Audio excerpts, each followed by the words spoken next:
Xdefiant is officially back, so I guess that means I'm back. And if you clicked on the video today, I know you came for one thing and one thing only.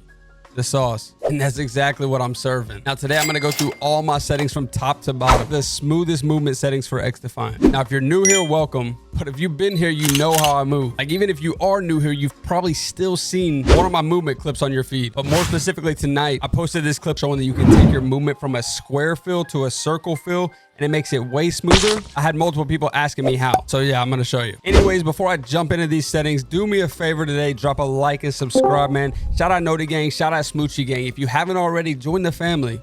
I don't know what took you so long. All right, now focus up. Focus up, I'm not playing. We got gameplay and UI. Yes, I'm on controller. You already knew that. Otherwise, I don't even know why you'd be here, but maybe because you just like me. Now, field of view 120. If you're not using 120, I have no idea what you're doing. Use 120. And then we can get into stretch res and the rest of that later, but use 120. ADS field of view, you want this consistent. If it's independent, it looks horrible. Your FOV like zooms in a ton when you go to scope in. Don't do it. ADS behavior, hold, sensitivity transition. Just leave this on instant, man. I did test after ADS. It's good, but like if people jump or like have a lot of movement too, it'll just throw you off. Like if you're trying to transition in between different players. Just leave it on instant. Melee during ADS off. Aiming interrupts reload on.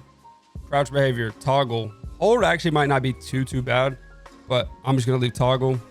Sprint tap. Auto sprint on. Me. Come on. You know I'm moving fast. So the auto sprint threshold, this is on 1. I want to be able to touch my left stick and move forward at all times. Like, you know, you get a lot of dead sides in this game. Not to mention they've got the, you know, like nerf to you being able to spam jump.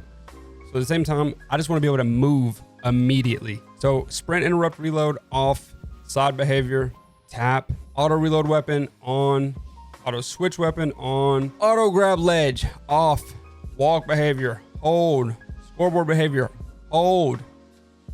And I didn't even touch any of this. Actually, I didn't even touch like half the settings that I just went through right here. But, you know, damage numbers off, health bars on, mini rep rotation off, distance is in meters. I do have my FPS and ping just because I want to know. Yeah. Now mouse and keyboard. You thought it's a controller video. We already went over that. Controller settings, I'm not letting you see them just yet. Not just yet. Audio. We could talk about the audio. The audio is kind of very average in this game, to be real. In regards to footsteps, I feel like everything's super loud, but at the same time, I haven't even adjusted my audio. I've just left it on 100. The only thing I got rid of was that music. I'm good on that. Now, video graphics, I would recommend copying these. And so I have windowed full screen. That's because I'm using stretch res, and when I have my Elgato capture card, I can't even like do full screen or it starts bugging out. But I do run stretch res. Now I think I've got the best stretch res yet. I don't know why nobody's talked about this. If you run a 1440p monitor, why would you not run the game in 1440p? So everybody's running 1440 by 1080p. I don't know why you wouldn't just calculate that up. It's still going to be like a ratio of 1.3 when you do the math. So just make it 1920 by 1440. I know some other people have done 1600 by 1200. It's still going to be the exact same ratio, just a little bit less quality. Now, if you need the frames, that's a different story, but this is like a cartoon game. So I think you're going to be okay running 1440. If you have a 1440 monitor, let's try to use it, right? Refresh rate, I'm at 165. That's just because that's what it's maxed at, right? But I do not have it actually capped. We'll get into that. So triple buffering off, latency on. You want the lowest latency you can get in this game. NVIDIA Reflex low latency. I have this off. I haven't even tested this part, so I don't know, but my frames are good. I mean, you can see them right now, but I feel like actually in game a lot of times I'm surprisingly like 250, 300. Brightness, contrast, I turned this all the way up. I feel like this game was dark than a mug when I first got on here. But again, man, everybody's going to be different. Now, DX12 render, I do have this on. My graphics quality is going to be custom. VSync off. You do not want this. I'm not going to go into it. Just don't do it. Don't do it. Frame rate limit off. You know, like I know your monitor might be capped at something, but let's go ahead and get the most frames we can get, right? Shadow quality low. Spot shadows low. Spot shadow resolution low. Contact shadows off. Basically everything you want to have off. Like I could turn this up It's really not going to do that much. When I first got on the game, I had it turned all the way up, and I had my FPS capped to 165.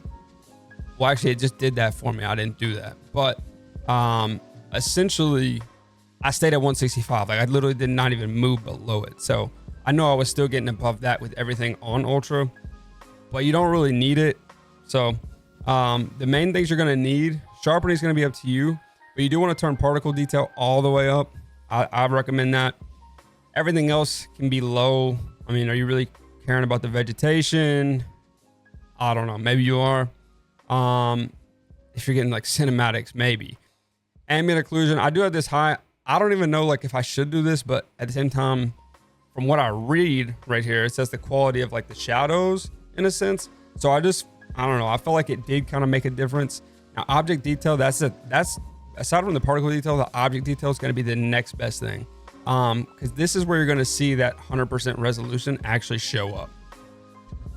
So then streaming distance 10, lens flare off. Why would you want to be blinded? Water quality low. I haven't even seen water in the game, so I don't know. Terrain quality low. Again, it's ground. Now language. What language am I? English. Colorblind mode. Actually, I need to tweak this. I haven't even tested this, but I need to tweak this. Flashbang effect, bright. I probably should turn that to dark, but I'm just going to leave it bright. I don't even know. What are these settings? I haven't looked through these. That's not what you're here for. Let's get into the controller settings. Seriously, though, so the controller settings, I feel like, are the best I've found. What I was saying earlier is the game right now, when you move, it feels like very sharp and jagged, especially if you try to play high sense. It's like super just jagged. I don't know. I just feel like I'm like snapping left and right versus like a smooth. Like sometimes I just want to like go in a little, like a sphere. You know what I mean? Like a globe. I want to move like that. And so the settings I have right here allow you to do that. Now I play brawler. That's only because I've always used my thumb, right stick to crouch. But that's going to be up to you how you decide to play. I guess I should mention, so I have aim controllers. So here's my controller, and I do have paddles on the back. So what we have here is bottom.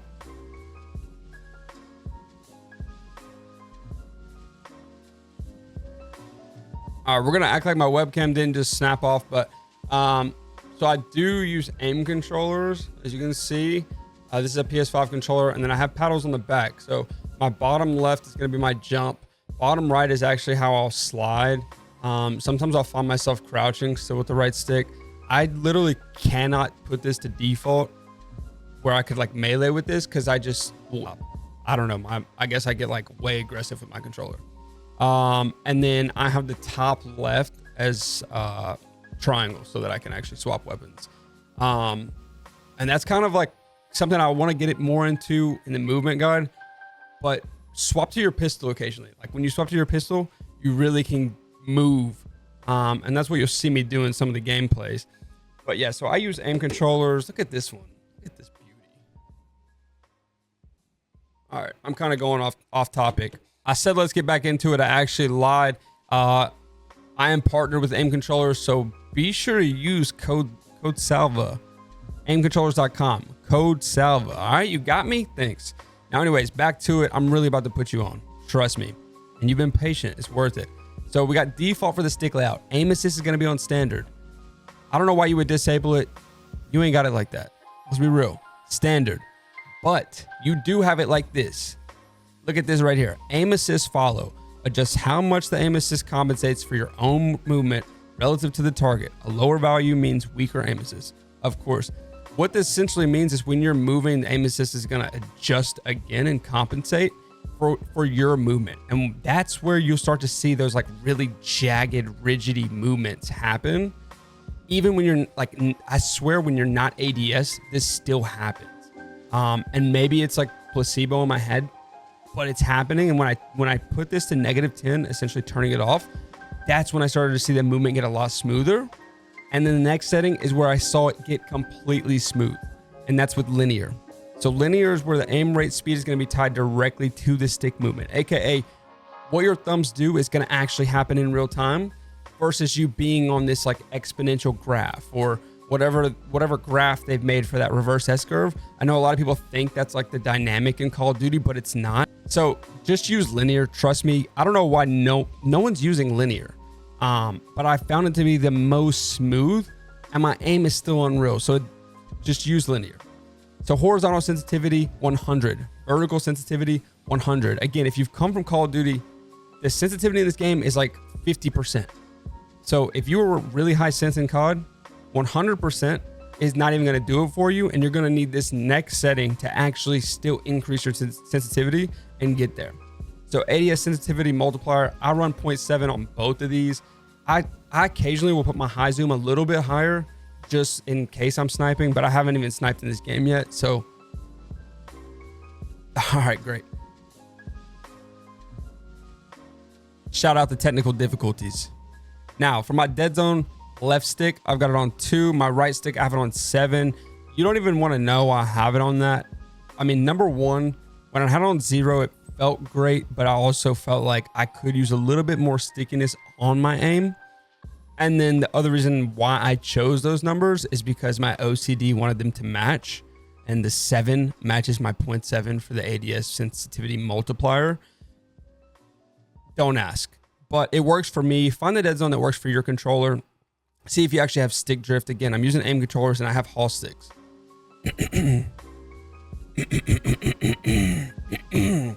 Excuse me. Now, for my acceleration speed multiplier, this is the next setting that I was talking about that's very important. And I have this on 2. This is maxed out.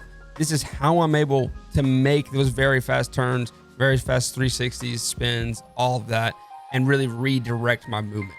I know a lot of people move fine on 1, even some people put it on 0. That's good for them. For me, 2 feels good because I like playing a higher sensitivity. I like being able to be snappy. I don't know. It makes the game more fun for me. So 2 is how I'm actually doing that. So again, our main settings here, the aim assist follow all the way off. Your response curve, linear. And then your acceleration speed multiplier on 2. Those are the 3 main settings that are going to make your game and your movement just completely different, a lot more smooth. And you're going to get out of that boxy feel and actually move kind of in a spherical, globe, like I said earlier. And obviously I'm not inverting. You don't want controller vibration. Yeah, I don't even know why I clicked credits. But that's the settings, man. That is how you're going to move like me. You know what I mean? I'm kind of in a weird place right now where I'm like, do I leave Call of Duty and just dive fully into Xdefiant? I really want to. But then I'm also a little bit nervous of like where this game is going to go. But I have a lot of fun. So like I said, like I could see it happening. I think what I'm going to do is just keep rolling out Xdefiant videos and different content based around this game and ultimately see what happens. Like it'd be crazy if this is, what takes this channel off. It'd be even crazy if you're a part of it. Right, guys, if you made it this far, know it's very appreciated. Before you go, be sure to drop a like and subscribe. Be sure to join the Discord. Be sure to join the crew, man. And I hope to see you moving in Xdefiant now. Oh, and also I do stream live on Kick. It's the same username as my YouTube. All right.